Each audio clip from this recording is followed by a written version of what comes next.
John Clayton is with us from the Washington Post, NFL Insider. The NFL Draft is coming up, and you can hear coverage of the NFL Draft right here on 97.3 ESPN. First-round coverage on Thursday night, April 29th, 7 o'clock. So we got all these trades. Do we feel like something is actually set in stone?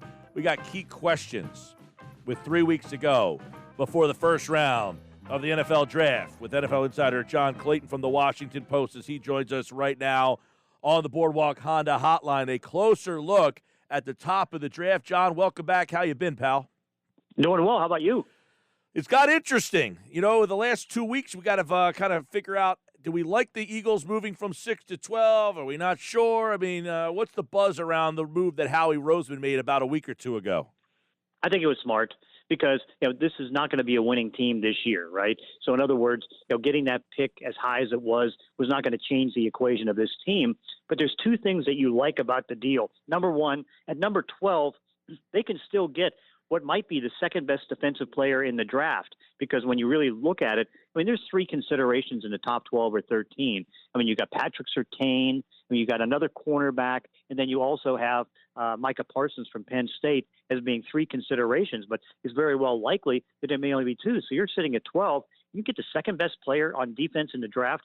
That's not bad. And then even more valuable is the sense that you're talking next year's draft choices. Because say what you want about this year's draft, it's really thin on defense, really thin. It's good on offense, but really thin on defense. And when you get into even the later rounds, fifth round, fourth round, you may have positions that will have undraftable guys with undraftable grades that might be available then.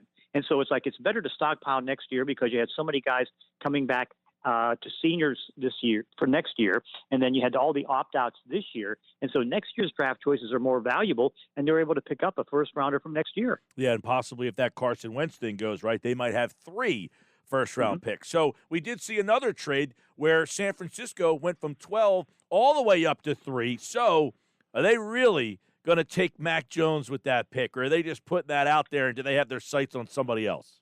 No, I think they are. I initially thought it was going to be Trey Lance because, as Kyle Shanahan said toward the end of the season, it's like, I like the Kansas City model of what they do if you take a quarterback in the first round. You sit them for the first year, and then you let them grow, and then you get them ready for the second year, okay? And figuring that they're not going to get a first-round pick for Jimmy Garoppolo, they're keeping Garoppolo. And so now I initially thought it was going to be Lance, but everything I hear is going to be Mac Jones. And here's the reason. You have Kyle Shanahan was in Washington.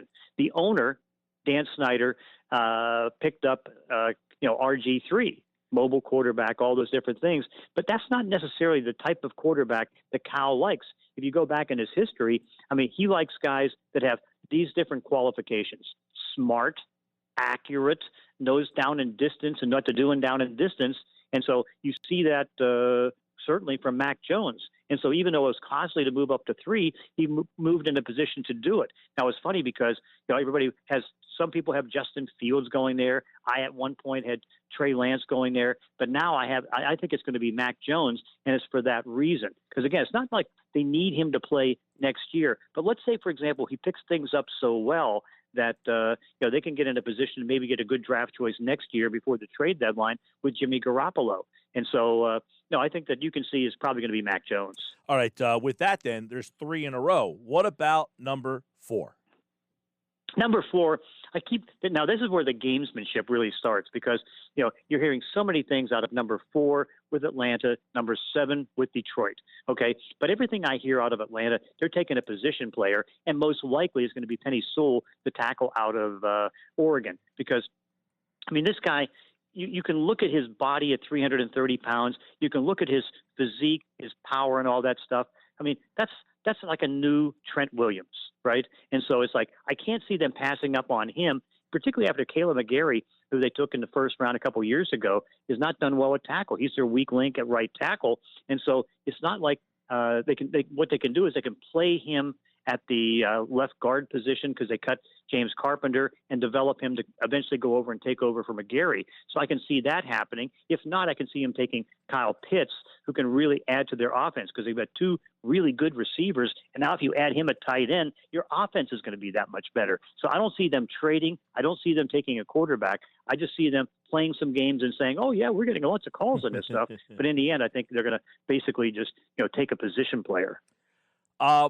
If there's a fourth quarterback taken, where does he go? Is that still in the top 10? Does he slide out of the top 10? Is that when trades get involved? It looked like 4 quarterbacks could go in that top 10. Is that less likely now? Well, it depends on Detroit. I mean, I think you can still see Detroit doing that. You can see them taking a position player too. But I mean, because what you wonder about is that they get Jared Goff in the trade, right? Then all of a sudden they're still shopping him. So they're not totally sold on him. But then they came back a couple weeks ago and they took $20 million of his base salary and turned it into signing into signing bonus.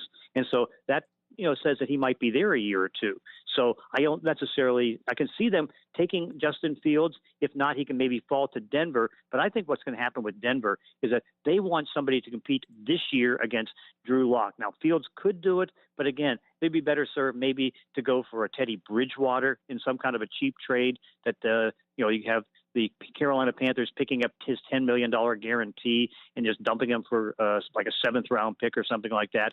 You could see that they can still go for Alex Smith, maybe trading a 7th against Gardner Minshew, and then they can come back and if Carolina doesn't take Rashawn Slater, the offensive lineman, then they can get the second-best offensive lineman in the draft. John Clayton, Washington Post, looking at draft questions as we get 20 days away from the NFL draft. All right, so you mentioned the fact that, Detroit. What about Carolina now that they've got the trade for Darnold? Do you think they're still in play for quarterback at number 8, or is that kind of taking that off the map for them? Off the map. I mean, in fact, that's the interesting thing. Daniel Jeremiah came out for the NFL Network today, and, he hit on something I thought could happen too.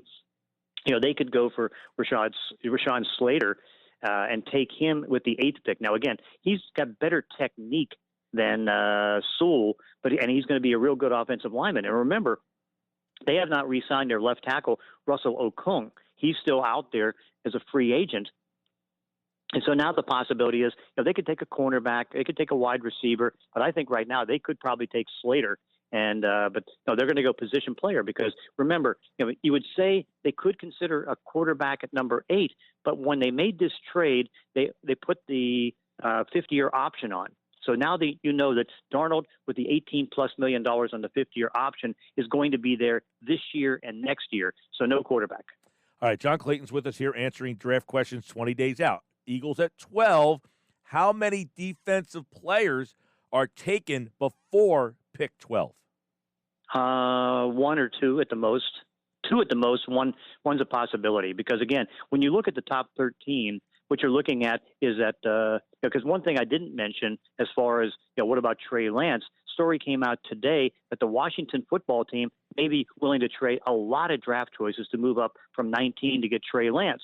So if that's going to be the case, Denver could consider doing that, and that would mean 5 quarterbacks, 2 or 3 wide receivers, probably 2 wide receivers, maybe 3 offensive linemen, and then this is all in the top 13. And so when you're looking at, you got Patrick Surtain, you got another cornerback, and then you've got Micah Parsons, and that may be it. So I think what you're looking at the 12th pick, and how strange it is that they could at number 12, and this is what the smart part about trading down, because Howie probably figured this out, is that you can get one of the top players in a bad defensive draft. By the way, this draft is bad for defensive players.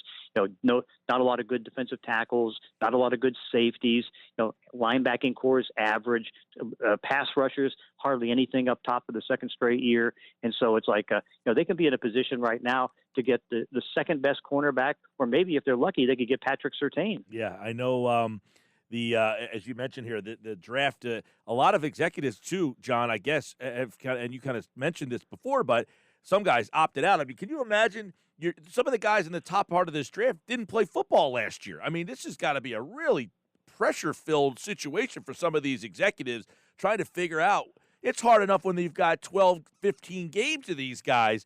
They haven't played in a year, guys like Micah Parsons, Caleb Farley, even J.C. Horn opted out, about halfway through the season. You got guys at the top of this, Penei Sewell, who didn't play last year. How is that adding intrigue to all this?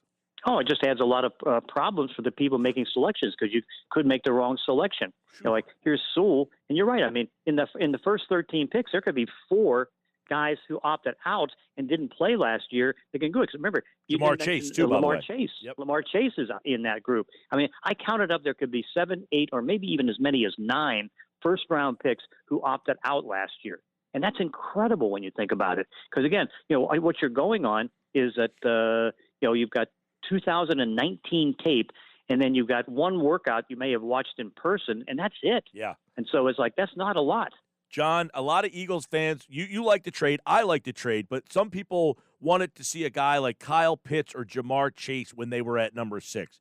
What are the possibilities? Because there are very few mock drafts that have a guy like Pitts falling to number 12. Do you see that scenario at all? Yeah, I can see it. I mean, because, again, what you're looking at is that the possibility of maybe having the third receiver could be there. I mean, Chase is going to be gone.